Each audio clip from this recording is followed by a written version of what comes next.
All right, and welcome back again to the Paisan Sports podcast brought to you by Elevation 5280 Sports.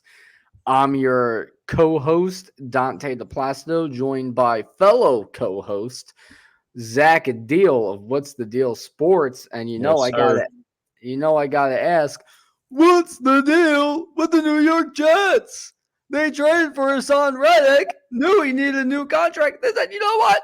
Uh, we don't want to give you a new contract. Now he wants out. Now he's requesting a trade, and you just traded for him. What's the deal with that?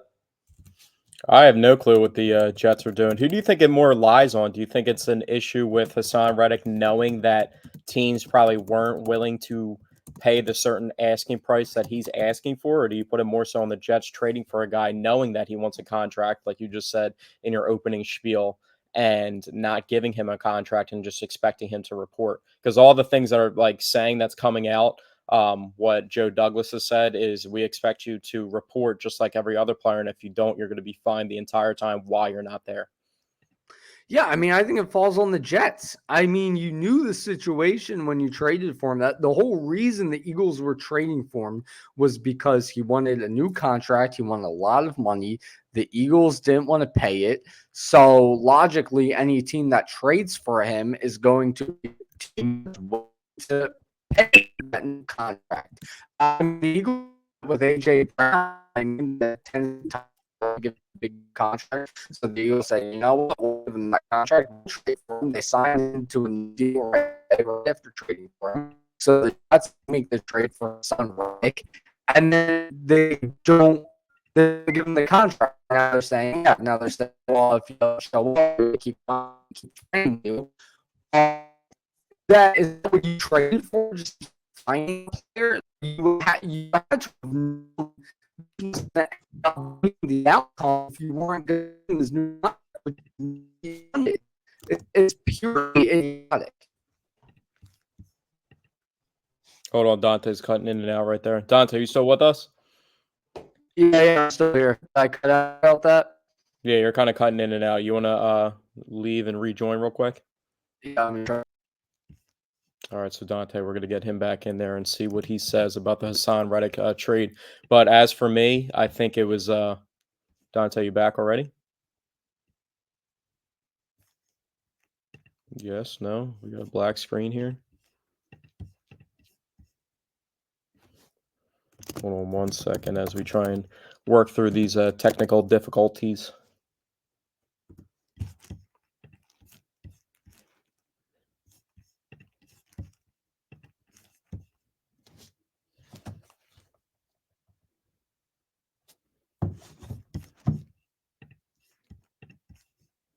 We're going to get Dante back in here. I just have to send him the link. Hold on 1 second, then we'll get back to the Hassan Reddick talk.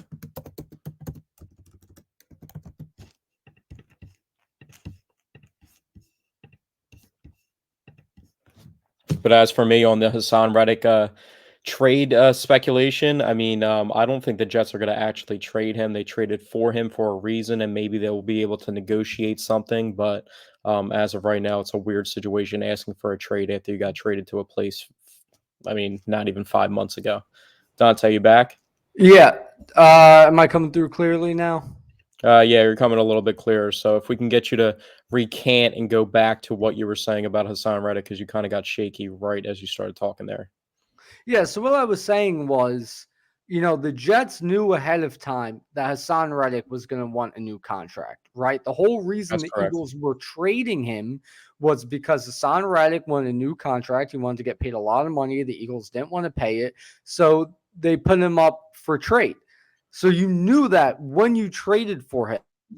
It's similar to, I mean, when the Eagles they traded for AJ Brown, it was a similar situation. He wanted a new contract. Tennessee didn't want to pay him. Eagles said, "Well, we'll pay it. We'll trade for him." And as soon as they traded for him, they gave him that new deal.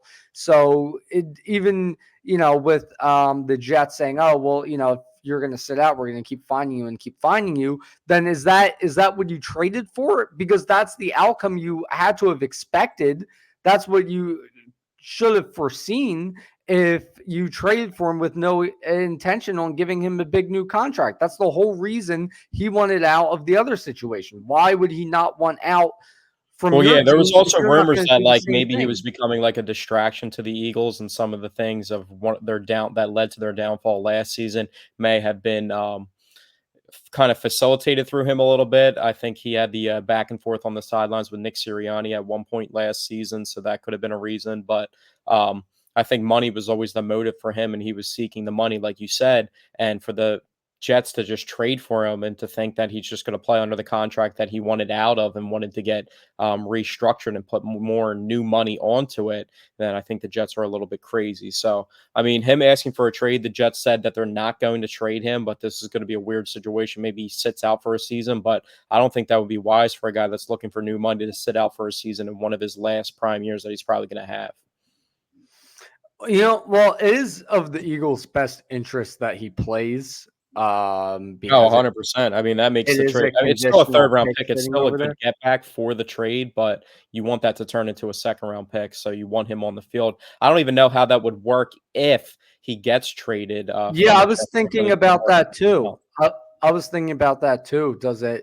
If they trade him, does it just stay as a third round pick or does it convey to a second round? I mean, if I they wonder what trade the verbiage behind it was, like how many snaps he plays this season, because there might be a loophole in it where he just has to right. play this many snaps in the season. It doesn't Yeah. have a team name attached to it, to where if that new team and the team that if he does get traded to, which Joe Douglas has said, I mean, we've seen GMs come out and say they're not going to trade players and they end up And they being on get the move traded a few anyway. days later. Yeah. Yeah, exactly. But the team that would be third fiddle in this situation that would be trading for him, they would 100% be probably playing him over the 67.5 snap Hmm. threshold that he needs to meet for that conditional pick to move up. Yeah. And in other news in the NFL, not specific to the Eagles, national championship winner JJ McCarthy. News came out today that he has a torn meniscus and he will be getting Tough knee break. surgery. Very, very tough break for not only for JJ McCarthy. He just got drafted into the NFL. Of course, you want to get on the field right away, but also a tough break for the Minnesota Vikings as well. This isn't exactly a young rebuilding team. This is a team with playoff hopes. This is a team with the best wide receiver in the NFL. So a tough break all around. Oh, for sure. It didn't look like he was going to start off the jump for them. It looked like that was Sam Darnold's job to lose, but Yeah, but maybe come it's not a on. good thing to tear your meniscus, but maybe it's a good thing to kind of sit back and have things slow down for you a little bit during your rookie year to where you can really observe and not have to worry about trying to win that starting job while you're injured, and you can really soak things in and figure out what's going on in the NFL, because there's definitely a gigantic jump.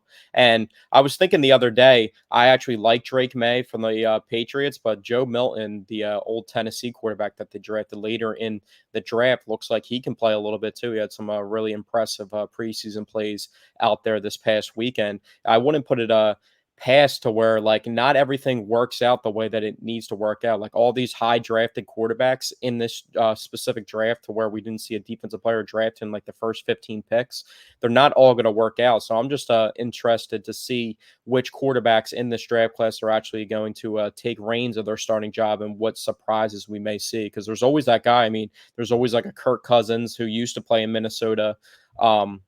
Who was like a fourth round pick in the same draft as Robert Griffin III, and he emerged as the longtime starter for Washington in different situations like that. Dak Prescott taking the job from Tony Romo. You can go down the list. Jalen Hurts taking the job from Carson Wentz. Jordan Love having to sit a couple years behind one of the greatest quarterbacks of all time and now looking like a franchise quarterback and getting paid like it after half a season. There's always weird stuff that happens. Trey Lance, third overall pick, getting traded to the Cowboys for a fourth round pick. And then Brock Purdy, the last player in the draft, coming up and stepping up and taking that starting role. So is there any guys that you kind of think like that? Because I kind of see like maybe the Patriots or maybe for another team, but it could happen for the Patriots. Joe Milton might play some football. Yeah, I mean, I do see some possibilities like that around the league. There are some quarterbacks, in my opinion, who could emerge, but also could very well not. You know what I mean? I look at maybe Anthony Richardson. I look at maybe Will Levis. Some guys who I could see them really stepping up, but I could also see that them just being a bust for their career. Yeah, I like Anthony Richardson a lot. I think that's going to work out, and it was a good thing that they didn't trade Jonathan Taylor because that backfield tandem. I mean, it might not be Lamar Jackson and Derrick Henry right now, but down the line with those two guys playing together, with how good they are at rushing the ball, that could be a dangerous backfield, especially with Shane Steichen calling the reins over there and setting up plays with his creative offensive playbook. I can tell you one quarterback who I had wanted to see pan out in the NFL, and now currently on the Eagles and didn't even see any snaps in the first preseason game. That's Will Greer. I honestly liked him coming out of West Virginia. I thought he was going to be pretty good. I think he started off as a backup over in I think he didn't. Didn't he start? Carolina. I think he started a couple games for the Carolina Panthers, like maybe 1 or 2 games or something like that. Yeah, I Had an think so. opportunity. He looked good to me coming out of college, but it's just not panned out for him. Now he's down the depth chart for the Eagles. Not real deep down in terms of like he's the fourth string QB, but he's so far away from even seeing any playing time. You know, it was He all we seems saw in like the a guy first that's couple weeks was probably Kenny destined for the Pickett. practice squad more so than if he's going to make the 53-man roster. Because with that being said, Tanner McKee has stepped up a little bit, and some people think Yeah. that Tanner McKee played better than Kenny Pickett in the preseason game. I would have liked to Mhm. see. I think that's why the Eagles were actually favored in the game to beat the Ravens, even though they ended up beating the Ravens because they have Kenny Pickett, who was a starting level quarterback last year, as their backup quarterback and playing that much time. But Kenny Pickett, he checked the ball down a little bit. I don't know if it was the receivers or not, but he didn't really impress me too much. I mean, he kind of kept I the offense on pace, but really the run game was what led the Eagles to that victory offensively. you know what? A lot of people didn't like what they saw from Kenny Pickett. Um, I think I did just because I had lower expectations for him. You know, Yeah. I expect him to just go out there and look horrible, like most you know, backup slash bad quarterbacks do in the preseason. Usually, when you have somebody like, well, let's say Marcus Mariota last year come into the preseason, where they're kind of like they used to be a starting quarterback, and then they've been diving off a cliff, and then they go into the preseason on a new team and as the backup quarterback, and they just look terrible. That's kind of what I expected from Kenny Pickett. But I mean, I thought he looked sharp at times. I thought he made some nice throws. I thought he looked pretty decisive at times. Like you mentioned, he was throwing to the checkdowns, you know, which is better than forcing bad throws or holding on to the ball too long. I really didn't think he looked that bad, if I'm being honest. Yeah, I don't think he looked bad. It just wasn't anything impressive to the point where you're like, oh, this guy might be able to not take the Eagles starting job, but even be auditioning to where if there's a quarterback injury, maybe like a J.J. McCarthy, where they don't have the depth of having Sam Darnold there, maybe you could even send him back out.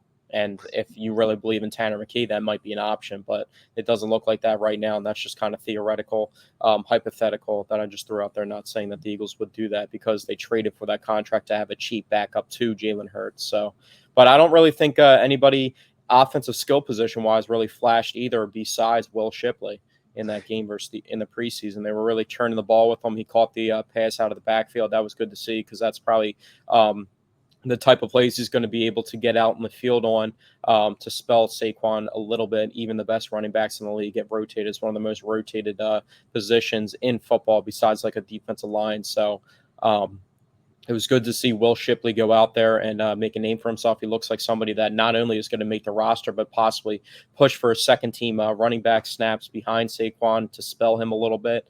But nobody on the outside really, like John Ross had a couple catches, but it just doesn't seem Yeah, like the speed translates that well to the football field. And he doesn't really get separation for a guy that was the 9th overall pick back in the day in the draft. And just with his speed, I just feel like he could get a lot more open than he does.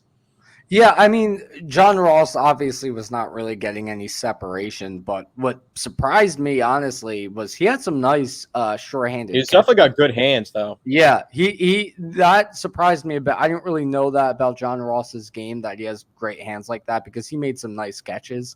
Will Shipley, obviously a guy I highlighted on last week's podcast, a guy I was looking forward to seeing in the preseason. I thought he looked pretty good. He had that nice touchdown catch on that wheel route, I believe it was, coming out of the backfield. So that was pretty nice. I thought he looked good. And the blocking he had too, from that second team Yeah, offensive when he line. when he stepped up in the hole and filled with the defensive tackle coming in there, that was impressive.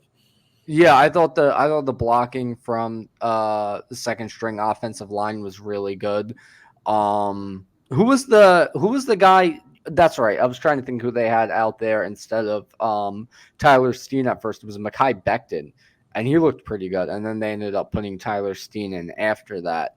But yeah, Mekhi Becton looked pretty I good. actually think they started on opposite sides because Landon Dickerson didn't play, so I think they started together at either guard position just to get them both out there. And they're two guys that were vying for the starting position, so they're like the two guys that were on the bubble of a starting position that started out there, and then we saw all backups around them. So Yeah, and then to talk about some guys who showed up on defense. Um, a few names that come to mind for me: Keeley Ringo, Jeremiah I Charles. want Keeley Ringer to start. I don't think there's I've been saying, I don't envision a way where they can't put Keeley Ringo on the field, and that means most likely Cooper DeJean when he comes back getting some safety reps. So I really my ideal secondary position would be CJ at the one safety. He's banged up right now, but he's usually banged up. That's the issue with CJ Gardner Johnson, where he might miss some time because he always misses some time at some point in the season. He's a little bit injury prone, but CJ at the one safety, and then in front of Reed Blankenship would be Cooper DeJean, and then that's a way that you can get Darius Slay, Isaiah Rogers, and Keeley Ringo out on the field, and then Quinyon Mitchell will work his way in. But most likely, my ideal situation would be having Darius Slay at one corner, Quinyon Mitchell, and Keeley Ringo out there. But a lot of people are high on Isaiah Rogers, so I don't know um, how much he fits into the equation. That's the thing is like we've been mentioning on this podcast, they just have so many options in the secondary. It's really hard to be able to tell what exactly they're going to end up doing. I'm not even sure if they know what they're going to end up doing. I think they're really going to utilize the preseason to figure out how the depth chart is going to look in the secondary at the start of the season. But yeah, They have Keelan, such a talent surplus that they're moving guys to safety. They were able to move two corners to safety and still have yeah, so much talent in that room. yeah. So a lot of different options. But Keelan Ringo definitely showed out in the preseason, and it was great to see it, honestly, because I've really been waiting for him to get his chance ever since they drafted him out of Georgia. Another guy who I thought looked pretty good, another guy from Georgia, N'Kobe Dean. I thought he had a very nice game. He Yeah, just, his stock is up after that game for sure. yeah, he Especially with the looked, way that Zach Bond played too. I feel like Zach Bond left a couple plays out there that could have been made, and it's not a solidified thing Mhm. just because Zach Bond's been getting the first team reps in training camp. It's not a solidified position. That's why they're auditioning, and certain players are playing in the preseason just to see what they can get. So, not to like harp too much on it because we'll probably talk about it as a topic in a little bit. But as for the next preseason game, I expect some of the defensive players that we saw in the first preseason game to play again, even starting level players, just so they can see what they have out there and start to make decisions and cut things down. Because there's a lot of different position battles that are going out in the defense and not so many on offense. yeah, and what I saw from N'Kobe Dean, I thought was very reminiscent of the glances we saw of him in his rookie year. Back when we talked about him then, and I was mentioning how good he looked, and I thought he was the kind of linebacker that could really elevate your defense. When we watched him then, it felt like anytime there was a play to be made in his general vicinity, he was coming up and making the play. We didn't really see that from him, and once again, the limited time we saw him last season. We didn't really see that from him, but I feel like in the first preseason game, it felt more like that. It felt like anytime there was a running back and just in his general vicinity, he was just flying up and making the tackle. I thought he looked really good. Yeah, the only real question mark as to why it's hard to get him on the field compared to this, because I think they like Zach Bond in pass coverage more than they like Nakobe Dean in pass coverage, and that's something that also Jeremiah Trotter Jr. played pretty well in that game too. He had a sack and 5 tackles. He looked really good, and his stock is He was definitely the up. third player. Yeah, Jeremiah Trotter Jr. was the third player I want to highlight from the defense. He looked great. He did not look like a late round pick. He looked like a guy who you would expect to be the I can't think of the word for it, but the the son. I was trying to think of a more complicated word than that on the tip of my tongue, but that really looked like the son of Jeremiah Trotter. That's But kind of you also have to admit that the NFL has changed so much. So I'm not saying Jeremiah Trotter senior would have been bad in today's NFL, but you have to do. I feel like you have to do more as a linebacker in today's oh NFL when yeah, you're worried about the pass. So that's yeah, what's holding absolutely. him and Nakobe back a little bit, is because they're not as good in pass coverage. But at the end of the day, I would feel good about starting Nakobe on early downs, and maybe even Jeremiah Trotter Jr. if he grows into that on early downs. And then if you really feel bad about their pass coverage, you can bring Zach Bond in for more third down situations. Yeah, yeah, absolutely. I mean, that is kind of a strategy you can go with. Is typically having Nakobe Dean out there a lot. You could run a 4-3 out there. Wait, they're running a 3-4 this year under Yeah, they're Fangio, running right? a 3-4. Yeah. So that Okay. actually like that they're running a 3-4, because you could always shade the defensive tackles to line up in like the A gap in 4-3, but just having the traditional nose guard position in 3-4, I think that suits Jordan Davis really well for this season. Yeah, absolutely. So, I mean, what you can do is you can, run your 3-4 most of the time to stop the run with Nakobe Dean and Devin White out there, or even mix in Jeremiah Trier Jr., depending on how good he's looking. And then when you reach a passing down, like a third and long, come out nickel set and put Zach Bond out there to help I mean, they defend. have so much talent in the secondary. If it's like an obvious non-running situation, they probably might run a good amount of dime too, just to get that many defensive backs on the field. And then you have some bigger defensive backs too that you could use to eliminate the run in those situations too. Well, Like Cooper Eugene tackles really well for a guy his size, so it wouldn't be like you're too undersized in the run game if a team was to run the ball in a third down and long situation. Well, I wouldn't hate Reed Blankenship in sort of a linebacker Sub role, like linebacker a role. That's what I've been like saying a that sub would linebacker suit him role in a best. dime dime formation. He's just not quick enough. It's just like the Seattle Seahawks play last year. Like James Bradbury got beat, but also Reed Blankenship was over the top, and he was nowhere to be found just because it's hard for him to play those deep zones in the field because he's just limited athletically. But he's always in the right position. He's always around the ball. It's just there's limitations to what he can actually do. So that's why I'm interested. I think having Cooper DeJean being able to be that strong safety, and then you can get those other cornerbacks on the field, then you're putting the most talent that you possibly have out on the field at one time. Yeah, and just going back to what we've been saying. I mean, there's just so many options. There's so many different things they can do on defense. So it really is going to be interesting how it all shakes up. Of They course, also the just signed next a safety too that has some good starting experience. That played in Denver. Caden Stearns played Oh 21 yeah. games, started 21 games, and I think he had like 4 interceptions in 21 games. So that's pretty good ball production. And I think he picked off Dak for one of those interceptions as well. So that's somebody to keep an eye out on. That could be mixed in there. They're obviously at safety for the backup options behind CJ. They have James Bradbury and Avonte Maddox working in. So I feel pretty good about our depth all over in the secondary, and I don't think there's any lack spots. I actually feel pretty good about our linebacker depth. Like when you have Hmm. position battles, I mean, it's kind of like difficult to make the decision, but you also know that you have those other guys to fall back on that you might not start right away. But with that being said, for depth wise, I feel like the wide receiver position is kind of lacking a little bit. I mean, Very lacking. Johnny Very Wilson lacking. looked bad in the preseason, but you're not going to be able to rely on Johnny Wilson, say Devontae Smith or what's his name goes down. I don't know why I'm AJ Brown. I was drawing a blank on his name for a second. But if one of those two guys goes down, you're not going to feel confident having the outside receiver position locked down. So that's why maybe they need to go make a move for a wide receiver, not more so like a stern wide receiver 3 that's like out there like the most talented guy, like trying to go get a Brandon Ayuk or something like that, but get somebody that could start on the outside. We haven't seen Paris Campbell yet, though, so I feel like that's a big unknown.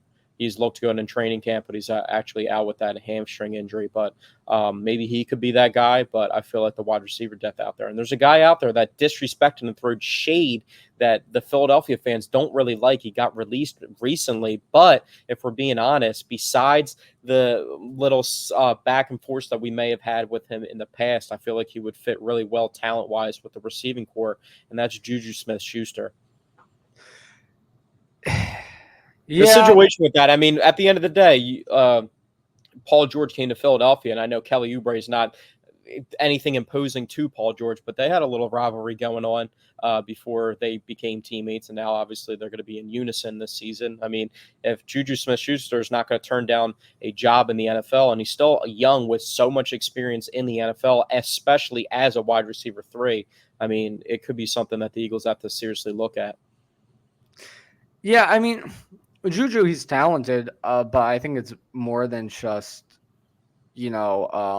any beef that he's had with the Eagles. I also think it's just, his maturity level, the kind of locker room presence he is. I'm not sure if that's a guy that I want on the team necessarily. I don't love the idea of bringing Juju Smith-Schuster here. I would rather look at other options, but they do definitely need to upgrade the wide receiver depth because right now they have none.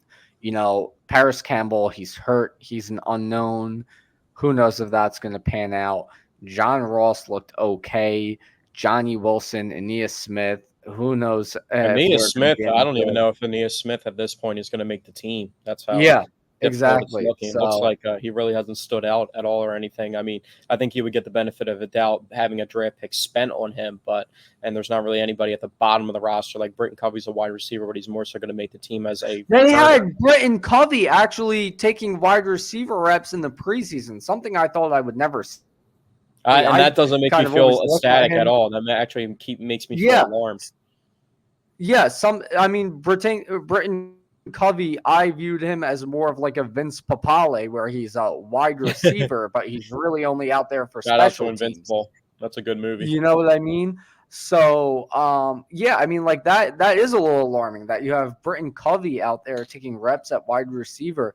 You had another guy who could have possibly been some solid wide receiver depth and Devontae Parker, but then he just decided to retire. That was kind of like real quick to fit it in. Did you see what Rashad Penny said? Former Eagle Rashad Penny. I remember he said something. I forget what exactly he said. He said that everybody knows when I'm healthy, I'm a top 5 back in the league. And then he retired. Retired. Yeah. That's a meatball of the week candidate right there. I got a much better one, but that's a good candidate. But yeah, so no, they need to go out and get another wide receiver, in my opinion. Juju Smith-Schuster doesn't cost you a draft pick if you had to trade for a wide receiver. I'd rather give up a draft pick. Take the draft pick. Take the draft pick. I'd rather give up a draft pick. I don't want Juju Smith-Schuster here. Throwing it out there. I mean, that's probably the most talented guy that you're going to be able to get off somebody's roster. I mean, not on a roster, but from anybody's roster compared to a trade. But yeah, I mean, not only am I worried about the lack of wide receiver depth for the sake of if somebody gets hurt, but also for the sake of, your slot wide receiver, which is important. And AJ Brown and Devontae Smith aren't going to be able to play every single snap of every game. So you also need a guy or two that you can rotate in as well. And they have none of that right now. I think outside of Paris Campbell, John Ross might be the best option, which is crazy to say. Well, I mean, I feel like they could get creative too with Will Shipley out in the slot, but I mean, you can't count on him being a mainstay at your wide receiver position. You know what I mean? They have guys that they can throw to in different spots, but I mean, Dallas Goedert's going to be coming up big, but they also got to figure out who's going to be the backup tight end, CJ Uzomah. Grant Calcaterra looked pretty good in the preseason game. Yeah, I So liked what I saw. I liked what I saw out of Grant Calcaterra. I think he looked pretty good. I think he's surely to be the second tight end. And I've been waiting for Calcaterra to kind of step up a bit. yeah, he was drafted probably to be that second tight end, but he never really growed into that role, and they didn't really ever use like two tight end sets like they used back with Doug Peterson, where Zach Ertz and Dallas Goedert would get on the field together. So it's going to be interesting to see some of those position battles. But now it is time for the meatball of the week. Dante, you want to do the pleasures? Yes, it's time for my meatball of the week. And my meatball of the week is a lady who goes by the name of Ray Gunn. I actually found out today it's because her name is Rachel Gunn, kind of like Derek Gunn. So she goes by Ray Gunn. And here's the story of Ray Gunn. You see, Ray Gunn decided to create a committee for breakdancing in Australia. She was the head of that committee. She oversaw everyone who tried out to join the Olympic breakdancing team for Australia. And although there were some very talented individuals, she appointed herself, despite having no talents in breakdancing, maybe just a love for the game. So when it came for her to step up on the big stage, she more so went for the interpretive dance route, which it's the Olympics. It's not a dance competition. You're not going to get points for interpretiveness. You get points for skill, for talent, for athleticism, how well you can spin on the floor, which she couldn't do any of that.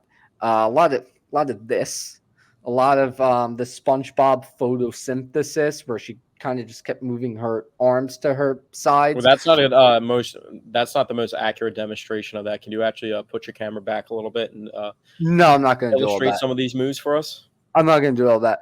Bottom line is, Raygun, you were flat out awful. So bad to the point where you've become the laughing stock of the Olympics. There were a lot of highlights to the Olympics before you. The Turkish shooter who very casually went out and won silver. Noah Lyles, for a couple of reasons. One, he won gold in the 100-meter, and two, he was talking crap on the NBA, so he was a big spotlight. Team USA basketball. But you kind of found a way to take all that attention away and put it on yourself just because of how bad you were. They're not even bringing Do you back think it ruined breakdancing. breakdancing as a whole, or do you think it's just more so that she's a laughing stock? Like, was there good? I didn't watch the breakdancing. I'm not done with my rant yet. Now there's not going now there's not going to be any breakdancing in the 2028 Olympics. No one has seen any footage of the actual breakdancing that occurred. All people saw was how awful you were. That's all anybody's talking about. They're all making fun of you. You've even taken the spotlight away from the Hawk Tour girl. Everybody's just focused on your really shitty breakdancing now. It was just a horrible. There's way too much horrible attention going to the Hawk to a girl, if we're being completely honest. Yeah. So anyway, Raygun, you're my meatball of the week. Sorry, what was your question? I was kind of. No, I was just wondering, do you think she ruined breakdancing as a whole, Yes. or do you think Yeah, it's just more that's of a how laughing bad it stock? was. No, she ruined. Breakdancing as a whole, just like in No, general. I'm just talking about its Olympic event. Do you think that she, as an Olympic event, yeah, she ruined it. Yeah, it's not coming back saturated it to the now. point where it can't come back? I'm hyped Yeah. for the flag football to be introduced to the Olympics, though, in 2028. That's something that's Yeah. going to be very interesting. I'm hyped for that too. Shout out to Jalen Hurts for being the guy the NFL chose to promote it. Real quickly, if I'm going to put you on the spot, I think there's 5 positions that you can have out there on the field at one time for the flag football. It might be 7, but I saw people doing a top 5 list of players that they would have out there. What would you do? Who would be your 5 players that you would want out there to represent Team USA? Well, what does that consist of? Like, is that a quarterback and like 3 receivers and like a tight end type, or like a defensive back or defensive end or something like that? Is for there the is big there guy. like a center snapping the ball Yeah, I or think the center snaps the ball, but that would be like a tight end to you. okay. All right. So what, like a quarterback, a tight end, and three You can go receivers. defensive back or wide receiver. It depends on how much you value defense in Oh that. wait, so it's for the whole team. It's not there's an offensive team and a defensive team. It's just the whole team is just five guys. Is that what you're I saying? think so. That's what I believe. That's Okay. what I've If seen people that's do in the top five, but I don't know if it was offensive minded or just like the overall situation. But well, if that's the case, let me think about it. Well, there's two different answers. There's who would you choose the if flag football in the Olympics was happening now, and also who would you choose if it's occurring 4 years from now, right? that's true. So I mean, well, whether it's starting now or 4 years from now, quarterback is obviously Pat Mahomes. There's no I actually question about thought it. from my list, I don't know, Pat Mahomes would definitely be one of the guys. But imagine having Lamar out there, just being able to scramble around, like just do like schoolyard plays the entire time and not have his Yeah. flag caught. And then if you get caught and nobody's wide open, then he's going to run past every single person on the field. So Lamar wouldn't be a bad option at quarterback too. But Patrick Mahomes is obviously the easy answer for sure. Yeah, and Lamar is a possible answer if it starts now, but 4 years from now, guys like Lamar Jackson, these real mobile quarterbacks, they don't have a crazy long shelf life. Who knows if he's still in his prime 4 years from now? I mean, you look at Russell Wilson, who was playing out of his mind as always, and then the next year fell off a cliff. Yeah. Um, so yeah, quarterback, I'm going Pat Mahomes. Three receivers, if it starts today, you got to go Justin Jefferson, Tyreek Hill, and probably AJ Brown. If I'm being honest, definitely Tyreek Hill. Tyreek Hill in flag football against whatever corner other countries have. I mean, there's whoever they can roll out is not even going to be able to come close to covering Tyreek Hill. He would be an absolute cheat code. So those would be my three receivers. If it's 4 years from now, I mean, receivers don't have a crazy long shelf life. Maybe I would probably imagine Justin Jefferson is still in his prime. Tyreek Hill might be out of his prime by then. AJ Brown might be a little slower by then. So Justin Jefferson and whatever two wide receivers are at young and at their top of the games by then. Maybe Um, Jamar Chase would be an option. yeah, yeah, and then or it could be somebody who's in college right now. That's true. Maybe Travis Hunter. Yeah. Oh my god.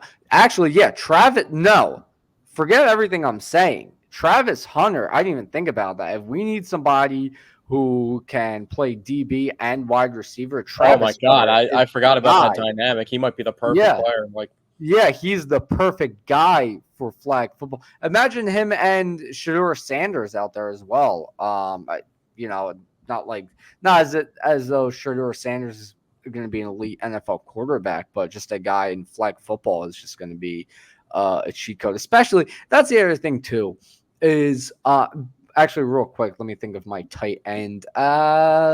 Maybe George Kittle, but 4 years from now, who knows? But if it were right now, I'd probably go George Kittle.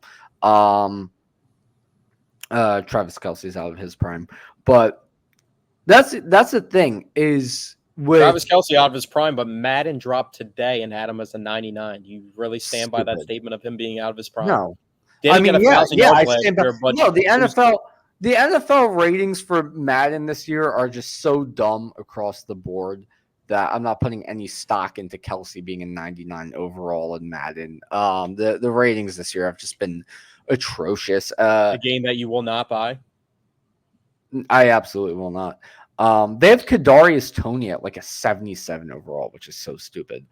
It should be like a 68, honestly. I actually stand by. Yeah, I could get But behind it. But I forget like what wide receiver Kadarius Toney is the same overall as. It was somebody pretty notable. I I did a forget. Madden franchise today just to check things out, and John Ross wasn't even on the Eagles roster for some reason. Yeah, that sounds about right. But yeah, what I was gonna say is with basketball, right? The rest of the countries are starting to catch up. I mean, United States didn't have a cakewalk to the gold medal. Every game was pretty No, close, but Football, that's a different story. None of the other countries are really playing football. In Los Angeles in 2028, I mean, LeBron said that he's probably not going to play. And if they're relying on a 43-year-old LeBron James at that point, then I don't know what's going to happen after those years when he stops playing. So if this was his last Olympics, then Steph Curry also said that he doesn't know if he's going to play. And Kevin Durant was a little bit more open-minded to the question, but he looks like he might not play. So that just eliminates 3 guys right there. I think by 2028, Ant Edwards will be the guy for Team USA. Well, he has to be the guy. I mean, they relied so much on the vets that this year, and they were still the best players on the team. So Anthony Edwards, Devin Booker, apparently Tyrese Halliburton had like a leg injury, and that's why he didn't play that much. So that was Maxey might be. Maxey probably will be on the team at that point too. There's probably going to be some other guys, but then you have 24-year-old Victor Wembanyama that came this close to winning a gold medal this year, leading his team. So. Yeah, so the rest of the basketball world is catching up to the USA. Football. Canada has a chance too. Canada's got a really good squad. I was actually surprised that Canada got eliminated so early with having Shai Gilgeous-Alexander. They had R.J. Barrett out there and some other guys. Before we get to basketball, I just want to finish my point on flag football real quick, and that is that the United States, as long as they put good players out there, they're going to absolutely steamroll every country. Yeah. No other country is playing football. Canada, but those aren't even Canadians. Those are like reject NFL players or undrafted college guys from the States. I guess really, like when you look at the NFL, outside of the American players, there's a lot of Samoans in the NFL. You know what I mean? Maybe like the Isle of Samoa can give them somewhat of a run for their money. But other than that, I mean, the United States is just going to steamroll every single country. Oh, yeah, it's not even going to be close. And I don't know how long the bridge of the gap is going to be closed, because it looks like that could be something for eternity. That could be like the dominance that the women's basketball team for Team USA shows. I think they won 61 straight and haven't lost since like 1992 or something. Actually, here's one quick question before we move on from this topic. Being that every country is going to be starved for football talent, what do you see Australia doing with Jordan Mailata? I mean, I actually thought about that. I actually thought about like the first person that could, like a rugby player style, maybe a team that could give them some difficulty. Maybe other athletes from different sports could try flag football and maybe give it a shot, like other rugby type. Yeah, take like a track and field runner and put him at wide receiver. I mean, they're still going to get cooked by NFL wide receivers and DBs because they're actually going to know how to run routes. They're not going to be able to cover, but maybe they can do something offensively. You know what I mean? I've actually seen – have you seen the videos of Tyreek Hill getting burnt by little kids before? There's a couple of videos of him getting burnt in like one-on-one situations, getting juked out and stuff by kids. So just because they're good on offense doesn't mean that they'll be the most successful on defense. But if we're talking about the epitome of what a flag football player should look like, I think it is Travis Hunter. Oh, absolutely. And actually, sorry, one more final thing I want to bring up, because now that you mentioned Tyreek Hill, I almost completely forgot. I don't know if you heard him saying he could beat Noah Lyles in a 100-meter sprint. I don't know about you, but I'm calling nonsense on that. I mean, Travis Kelce, he's lightning fast. Something that I definitely want to watch. Oh yeah, people would tune in to see that. But I mean, Travis Kelce, he's lightning fast for an NFL wide receiver, but you mean Tyreek Hill? You just said Travis Kelce. Is that why I said Travis Kelce versus Noah Lyles would not be something I probably watch. Yeah, Tyreek Hill, but yeah, Noah Lyles on the other hand is an Olympic gold medal sprinter. So I think easily Noah Lyles takes that victory. Yeah, but then again, we're talking about an NFL athlete that's at the top of their game. I mean, Tyreek Hill embarrasses people on the football field, and those guys are still fast too. So just because he doesn't do that, it's kind of like, could he beat me in a race? But then again, like Noah Lyles couldn't do anything to Tyreek Hill on a football field. You know what I mean? So, I mean, I feel like the gap between them might be closer for Tyreek Hill to try and race him than if Noah Lyles tried to play football against Tyreek Hill. Well, yeah, obviously, yeah, because I mean, Tyreek Hill already knows how to run. Noah Lyles doesn't know how to play football, but what I mean is, I think Olympic sprinters are a lot faster. I don't know the answer to that question. They're Olympic sprinters, you know. I would love to see a trial run on that and see how it would pan out. All I know is Usain Bolt would easily beat Tyreek Hill. I know that for a fact. I think they tried back in the day, like NFL Live on like Sunday mornings before they do the pregame coverage for like every team that go around on ESPN. They had Usain Bolt in like pads running a 40, and I think he ran like a 3.9 or something crazy. Jesus. Yeah, see, that's what I mean. You know what I mean? Like Olympic. Can you imagine if an NFL player at the combine like ran a 3.9? I think they would like literally automatically be the first overall pick. Yeah, and that's exactly what I mean. Like Olympic sprinters are just on a higher level of speed than NFL wide receivers. So I think, although Noah Lyles, I mean, if Usain Bolt ran a 3.9, that means Noah Lyles definitely can't. Usain Bolt was, I mean, you saw the photo finish in that 100-meter sprint, and then you compare that to when Usain Bolt would just completely dust everybody. Yeah. So Noah Lyles can't run a 3.9, but I mean, you know, I mean, if that's like the bench, if that's like the peak Olympic sprinter, then like I'd imagine Noah Lyles can probably run like a 4.10 or a 4.15. So I got him beating Tyreek Hill. We'll see. Hopefully that actually happens. They take each I other would up. love to see it That'd be happen. very interesting. I know I told you before to watch The Boys, but there is a big scene in The Boys where A-Train, who's like that universe's version of like Quicksilver, races a guy who's like a version of the Flash, and it's like a huge gathering. Everybody's gathering around to watch that race. So it would kind of feel like that in a sense, but yeah, for sure. All right, let's move on to a team that is not doing too well in the Philadelphia Phillies. The last time we were on the podcast, it hasn't been too long since we talked about the Phillies. There's only been 4 games since we did our last podcast. Yeah, no, it's been 4 games. The whole series versus that doesn't feel right because okay. I thought when we last talked about the Phillies, they weren't coming off.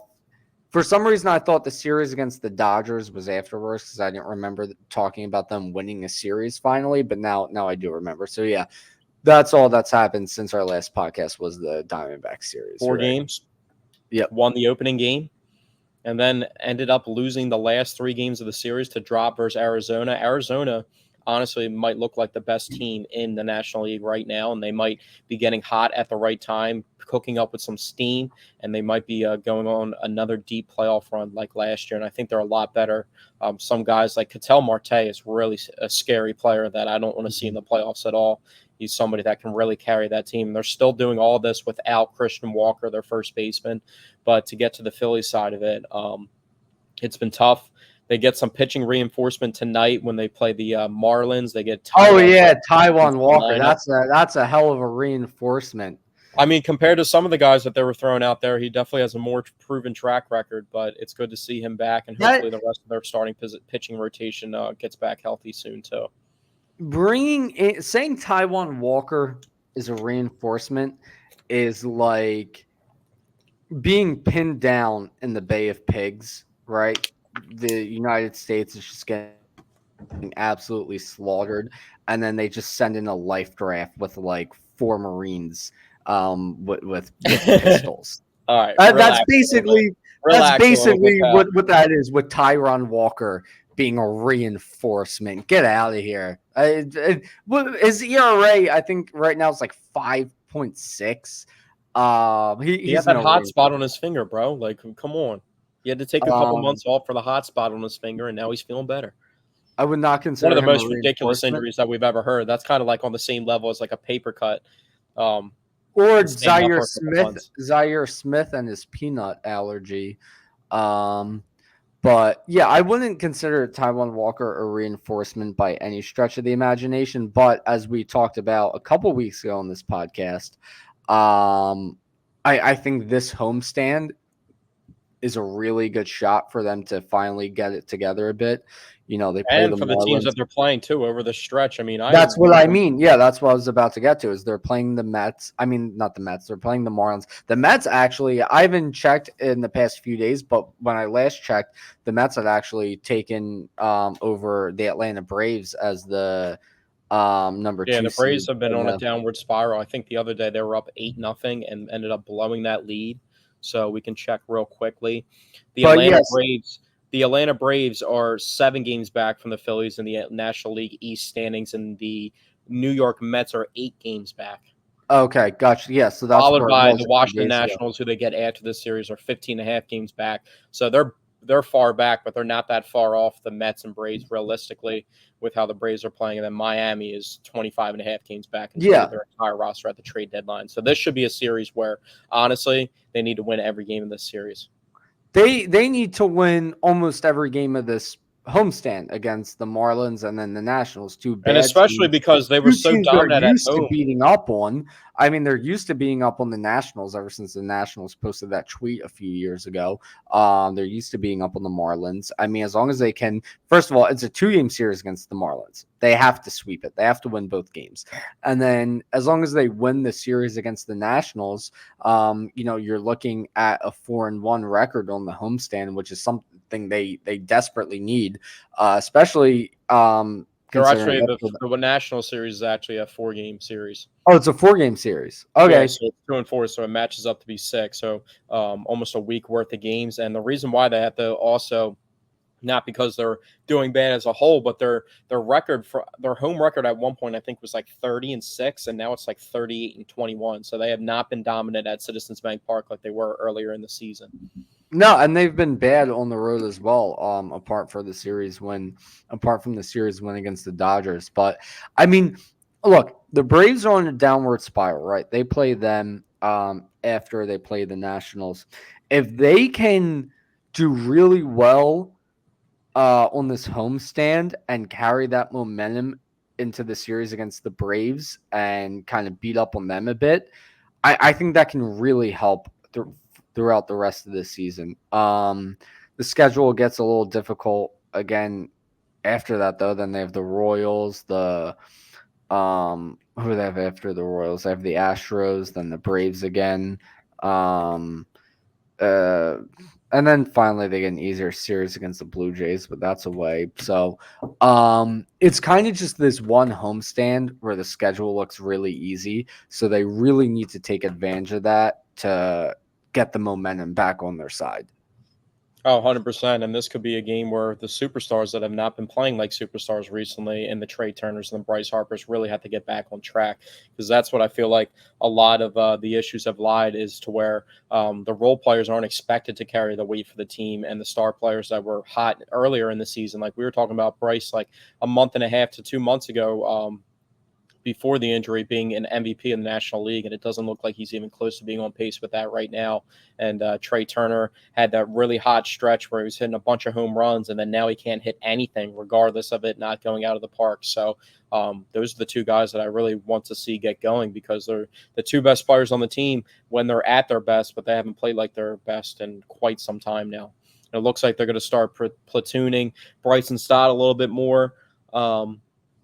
With Edmundo Sosa to get him some more at bats to kind of even things out, since Bryson Stott, his batting average is really down. He just hasn't batted well at any point in the season. Nick Castellanos is getting hot. I feel like their 5-hole in their lineup is something that they're missing, because JT has came back and hasn't been the same JT that was earlier in the season prior to his injury. No one looks the same right now. Pretty much everyone looks It's bad. like an issue with all levels of their team too. It's not like the bullpen's pitching bad, but the starting pitching is doing good up until a certain point, or they're scoring a lot of runs and they just can't stop anything on defense, or vice versa. They can't score any runs. They're getting good pitching. I mean, nobody's playing well right now. Yeah, absolutely. I can't really highlight a single player that's like, oh, the team's been bad, but I hey, mean, at least this guy. Castellanos has been pretty good recently since the first couple last months of the season, but really he's been the lone bright spot for them. Yeah, Besides and Rojas. Rojas, I felt like, has been playing pretty well too with his new adjusted role, and Austin Hayes has been out, so they're getting a little bit more time with the old outfield that they used to employ. But do you think this is really an issue on Dave Dombrowski not upgrading more at the deadline? Do you think that's the issue, or do you just think this is like a massive slump that we've been talking about on the podcast for just like almost 6 consecutive weeks now?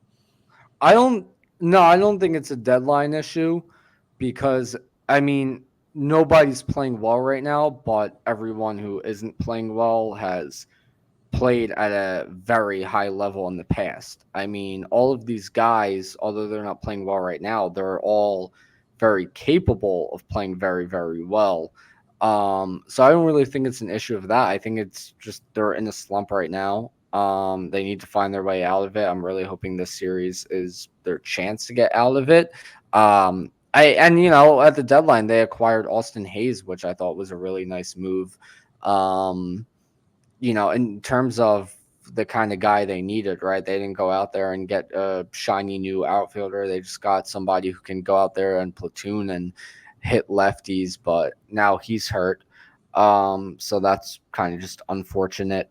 But I'm trying to look. So Well, they also didn't really do anything in the offseason besides re-sign guys that were already on the current team, and their big move in the offseason was a guy that they eventually released halfway through the season. So I feel like they could have done a little bit more in the offseason as well, not just around the trade deadline, just an overall Dave Dombrowski. I felt like he hasn't put all the resources that he possibly could into this team. yeah, I mean, like I guess you could say that, but that's kind of going back to what I'm talking about is like there really isn't like a position where it's like, okay, obviously this position it can be upgraded well. You know what I mean? It's like you look, I don't know. Let's look at it 1 through 9, right? Kyle Schwarber, that's not really a guy you're going to upgrade, right? That's a guy who you rely on to hit 40 plus home runs a year. Trey Turner, obviously not a guy you're going to upgrade. Bryce Harper, obviously not. Alec Bohm, he's your guy at third base. JT Realmuto, until his contract is up, he's the guy at catcher. And then Nick Castellanos, he was an all-star last season. He's been hitting a lot better lately. The year before they signed him, he batted over 300 with 30 plus home runs, 100 plus RBIs. Maybe Bryson Stott, but I mean, he's a young guy who has shown flashes. He's a guy who you kind of expect to become your franchise second baseman. He's not a guy you're just immediately going to look to upgrade. Maybe if he has, maybe if he plays bad the rest of this year and there's somebody really good available at second baseman. But going into the season, he was not a guy you were considering upgrading.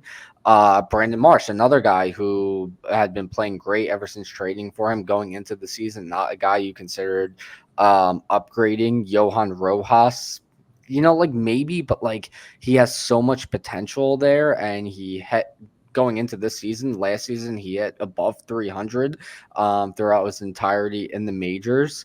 I think that's 1 through 9. I think I just mentioned. The only guy that I'm thinking about when you're talking about like the prospects of upgrading and just breaking it down, because I agree with you with all the positions and the analysis that you brought down there, Jazz Chisholm could have filled the center fielding platoon role, and he can play second base, and he played third base for the Yankees on occasions too. So yeah, so I mean, he could have been a guy that you could have they platooned with Bryson Stott, and you could have platooned in the outfield as well. And he's been playing phenomenal since his change of scenery. And I think it really just had to do with him being stuck in Miami with no talent, not too much talent, all the talent being depleted on that roster around him. Well, also, it could be too early to say on Jazz Chisholm. I mean, he just got to New York. I mean, how many times do we see somebody go to a new team, they start hitting well, and then, it's baseball. You know what I mean? Guys look There's good. definitely ebbs and flows of every baseball player. I mean, Aaron Judge started out the season extremely slow, and then look at the pace that he's on for Triple Crown right now. And look how well Yasiel Puig started his career and then completely fell off a cliff. Look at Giancarlo Stanton still looked decent when he went to New York, but since then he's been terrible. Joey Gallo, another guy who just randomly fell apart. You know what I mean? So Anthony Rendon is one that really fell apart when he left the Nationals too. Yes, I mean somebody can look good at once they get to a new team, but might not always stay that way. And then you look at the starting pitching.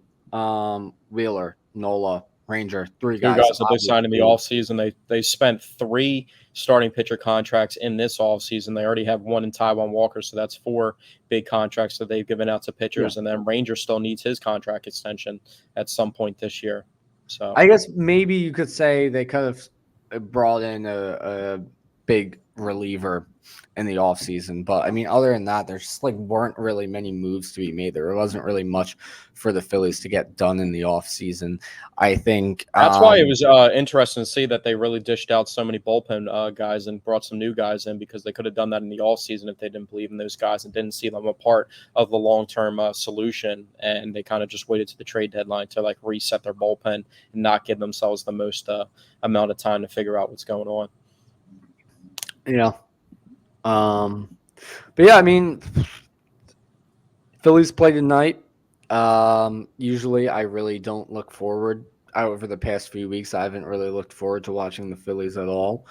But I am looking forward to tonight's game because I really want to see them get back on the right track. And I they're think no longer the number one team seed for it. in the National League. The Dodgers, who are playing the Brewers, are now a half game up on the Phillies, Oh, even though wow. the Phillies have the tiebreaker on them.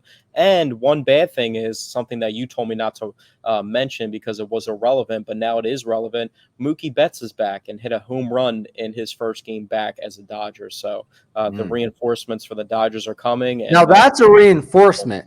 That's like being yeah, pinned down in obviously the it's a Bay of reinforcement. Pigs, One of and the you 5 best call in an baseball players. Apache Yeah. helicopter. You know what I'm saying? You start firing missiles down upon that beach, or that bay. Was the Bay of Pigs? Was that on a beach? I think that was on a beach, or maybe I'm getting with the beach in Normandy. But the point is that is some serious heavy artillery. Yeah, Not and they traded for not some guys at the Taiwan deadline to Walker. get some depth around the big three. So now they got the big three coming back. Teoscar Hernandez was an all-star, so maybe they have a big four going. Will Smith is still pretty good too, and Max Muncy hasn't even come back yet. So that's a team that you probably do not want to see in the playoffs, and most likely have to see to get further into the playoffs. So who would you be more afraid of to I think the 3 best teams in the National League, if we were going to say today, I feel like the Phillies still have to be in there, but the stock on the Diamondbacks and the Dodgers is obviously up.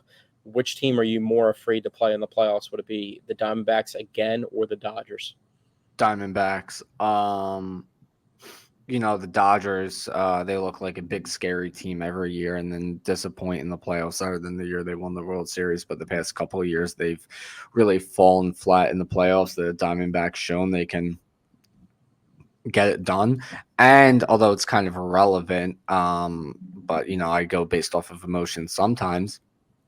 Back during the Phillies 07 to 2011 run, 2 straight years, 08 and 09, they beat the Dodgers in the NLCS, probably holds no This is a weight. completely different team, though. I can't But be talking about history like that. that's what I'm saying. That's what I'm saying is like they're completely different teams. It's not relevant at all. But sometimes in sports, there's just that one team that no matter what, you just can't seem to beat. I mean, the Philadelphia Eagles haven't beaten the Seattle Seahawks since 2008. No matter how different the Eagles team is, and no matter how different the Seattle Seahawks team is, for some reason we can never beat the Seahawks. You know what I mean? So it's Feels like that with the Saints too. No, it doesn't. We beat the Saints in back-to-back seasons recently.